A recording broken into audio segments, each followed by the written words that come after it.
जय बालाजी सरकार की जय। बालाजी तंत्र साधना विधान केंद्र में आप सभी भक्तों का बहुत बहुत स्वागत है, अभिनंदन है, वंदन है। कैसे हैं आप सभी लोग? हम आशा करते हैं कि आप सभी लोग स्वस्थ होंगे, मस्त होंगे, आराम से होंगे।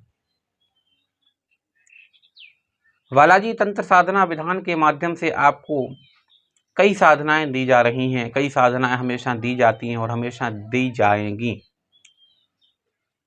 साधनाओं के क्रम में आज हम जो आपके लिए लेकर के आए हैं, बहुत ही अच्छी सुंदर सौम्य साधना है जिसका नाम है सुनैनी अप्सरा। मैं आपको बता दूं इसका नाम सुनैनी अप्सरा क्यों पड़ा। इसके नयन जो होते हैं बहुत सुंदर होते हैं, देखने में बहुत अच्छे लगते हैं, इसलिए इसका नाम सुनैनी अप्सरा है। कोई भी अप्सरा जब प्रत्यक्ष होती है तो वो लहंगा चुनरी में दिखाई देती है, लहंगा चुनरी में प्रत्यक्ष होती है, लाल कलर का या फिर गुलाबी कलर का लहंगा चुनरी पहन के प्रत्यक्ष होती है। अप्सराओं की साधना में इत्र का, फूलों का और सफेद मिठाई का, कई अप्सराओं की साधना में लाल कलर की मिठाई का ज्यादा प्रयोग होता है। इसकी साधना को करके आप किसी का मारण नहीं कर पाएंगे, क्योंकि अप्सरा मारण क्रिया नहीं कर पाती है।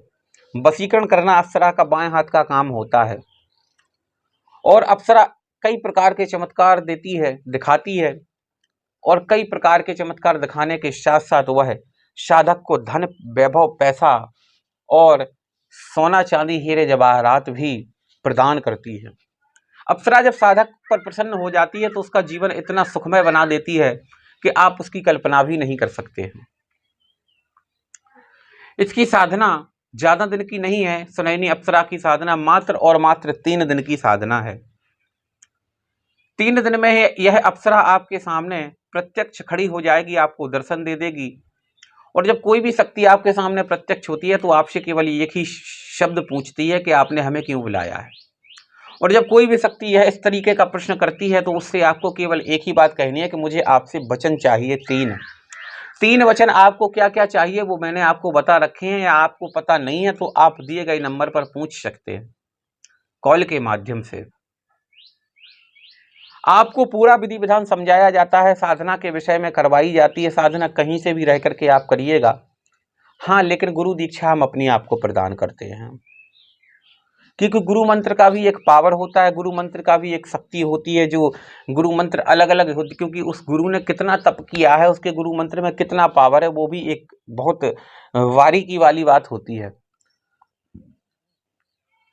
तो आप सबसे पहले गुरु दीक्षा प्राप्त करें, फिर आपको कोई भी साधना जो आप करना चाहते हैं, आपके ऊपर कौन सी साधना सूट कर रही है, आपको कौन सी साधना करना चाहिए, हम आपको खुद बताते हैं।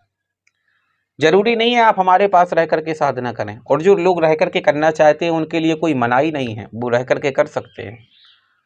लेकिन कई शिष्य पैसों के अभाव में जो गरीब होते हैं, परेशान होते हैं, वो यहाँ पर धाम पर रह करके, क्योंकि बाहर रहते हैं तो खर्चा भी होता है, खाने पीने का भी खर्चा आपको बहुत लग जाता है, क्योंकि कहीं भी बाहर जाइएगा खर्च बहुत होता है। घर पर रहेंगे तो आपको खाने पीने का खर्च बचेगा, रहने का खर्च बचेगा, और साधना में भी सफलता प्राप्त हो जाएगी।